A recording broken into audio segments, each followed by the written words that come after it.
Okay, so let's unpack this. If you're maybe starting a channel, or maybe you've been uploading videos for months, and you just hit that brutal stagnation wall. Oh, yeah. We hear about that a lot. The videos are going up, the quality feels, well, decent enough, you think, but the views, they just aren't there. Good. And then the excuses start rolling in, don't they? Is it the algorithm? Always the algorithm's fault, right? Or maybe the niche is dead. Or is the competition just, I don't know, overwhelming? Yeah, those are the big ones. And look, we are diving deep into those exact questions today. Right. Our source material is really interesting. It's a synthesis of advice from a pretty high-profile creator. Someone who's seen it all? Pretty much, yeah. They decided to just cut through the usual noise by publicly answering, like, dozens of emails from struggling beginners. Okay, so real-world problems, real-world answers. Exactly. So our mission here is basically to strip away all those common excuses. Get down to brass tacks. And synthesize the actionable, the foundational rules for actually growing with online video. Right. And we have to kick off with what the sources call, well, the foundational hard truth. It sounds a bit grim. It's simple, but yeah, it can feel a bit cruel.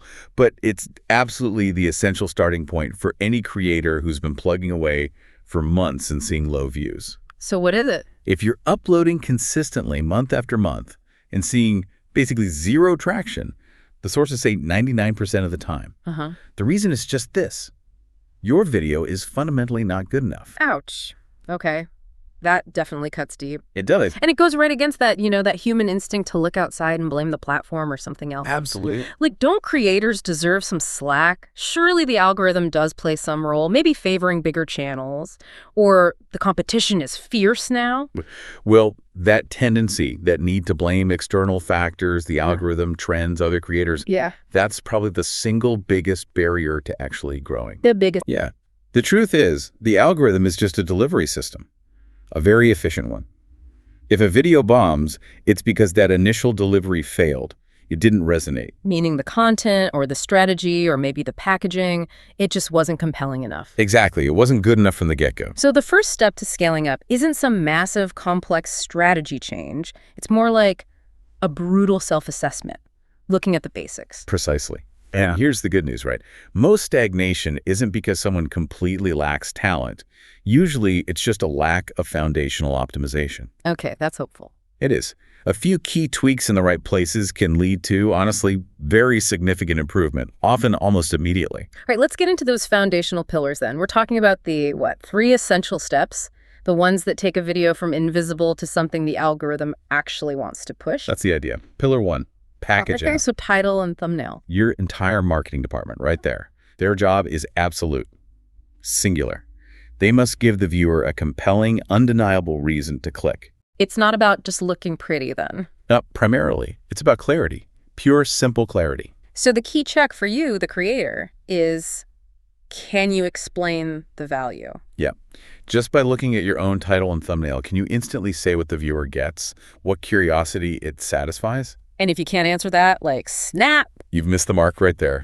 Optimization fails at step 1. Okay, packaging nailed. They click. Now what? Now they enter pillar 2, the critical 30 seconds.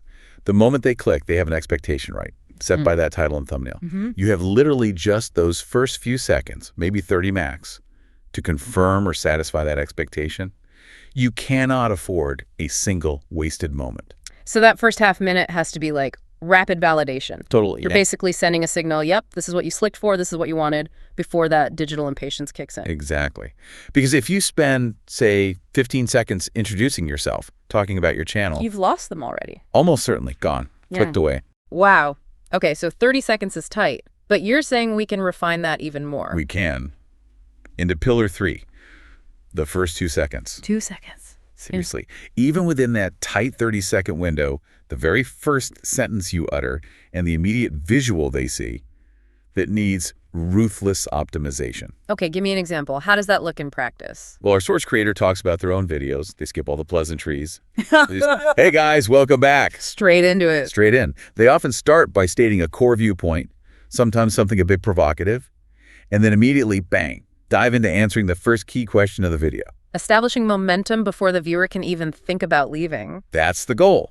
So look, if you master that tight packaging, you nail those first 30 seconds, especially the first two, and then make sure the rest of the video avoids what the source calls useless talk. Useless talk. I like that. Fluff. Right. Avoid the fluff. If you do that, you've basically solved the problem of long-term stagnation. It makes it sound less daunting, actually. Less about needing genius editing skills. And more about just disciplined, focused communication. Right. Okay, so let's say a creator does all that.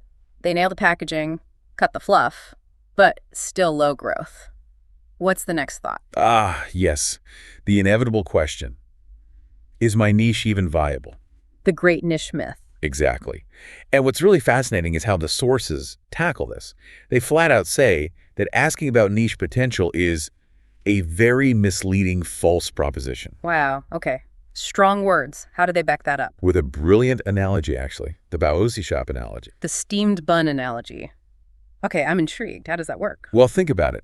Asking if a specific type of channel, let's say, I don't know, deep dives on obscure 19th century patents has potential. Yeah. It's like asking if opening a Baozi shop, a steamed bun store, can make money. Okay. Oh, Uzi's shops have been around for thousands of years. They're inherently viable as a concept. But not every Baozi shop succeeds. exactly. The world is littered with failed Baozi shops.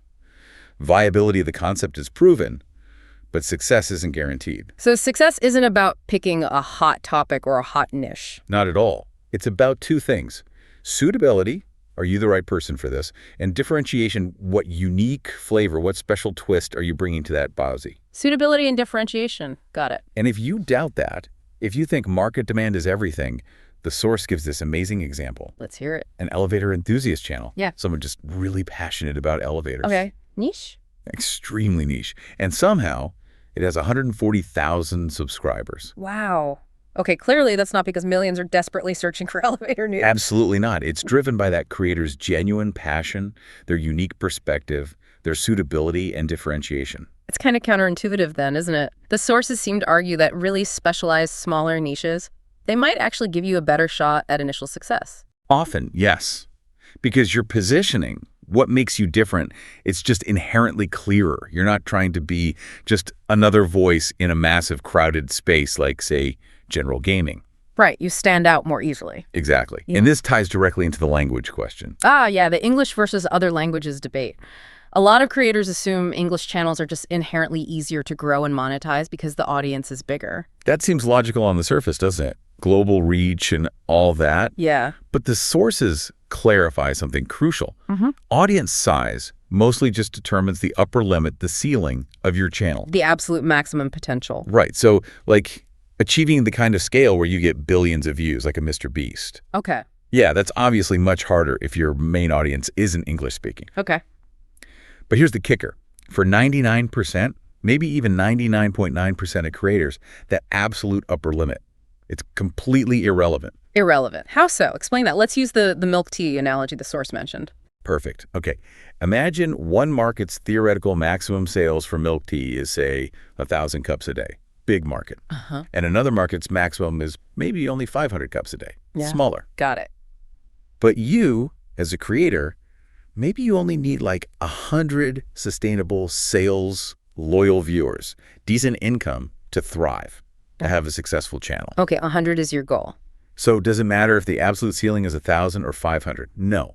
The real question becomes, where is it easier for you to actually achieve those 50 or 100 sustainable sales? So it shifts the focus entirely away from theoretical potential. Actual resonance. Where can you connect better? Okay, and that connection also impacts the money side, the CPM, right? It does. Now, it's true. CPM, the ad rate per thousand views, is often highest in places like the US, Western Europe, high GDP regions. Right. But the global average for English content gets dragged down quite a bit. How does that happen? Well, think about YouTube's reach. There are over 400 million viewers in India alone consuming English content. Huge number. Huge. But advertiser bidding in that market isn't as intense, so the CPMs for that massive block of viewers are much lower. That pulls the overall English average down. Okay, interesting. And Chinese, for example? Well, the Chinese-speaking audience, while smaller overall, tends to be concentrated in regions with pretty decent economies. Taiwan, Singapore, Malaysia, plus diaspora in the US, Japan, etc.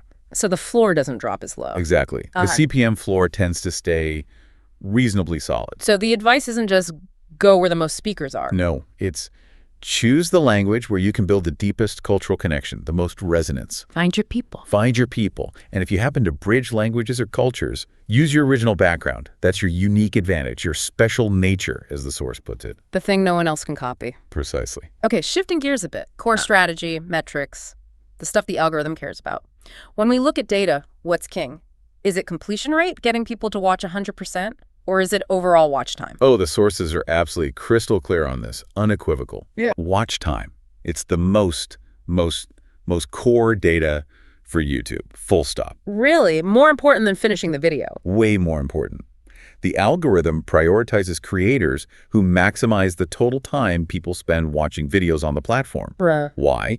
Because that feeds YouTube's main goal, keeping users on YouTube longer. Yeah. Maximize session time. Wow. Okay, that's actually quite shocking for a lot of people, I bet, especially if they make short videos. No. So let me get this straight.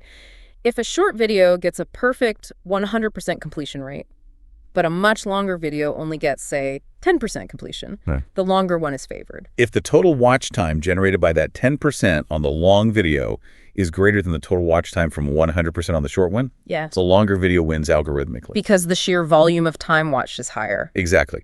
It just confirms that longer form, high-quality content, provided you cut the useless talk at the start, tends to get rewarded more over time. But wait, doesn't that just encourage people to pad their videos, to drag things out just to hit a certain length? That's the danger, absolutely. It raises that risk. So how does that work? Well, that's where the foundational stuff comes back in. If you just pad the video with fluff, you'll lose people in those critical first 30 seconds. Yeah. Your watch time graph will tank anyway. Okay. The algorithm isn't looking for arbitrary length. It's looking for depth.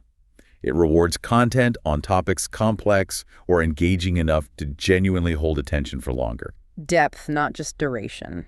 That makes sense. Okay, final big strategy question. Verticality. Does a new creator have to stick rigidly to one narrow topic to succeed? According to the sources, verticality is really only essential in two specific cases. Okay, what are they? One, you have a very clear commercial plan already.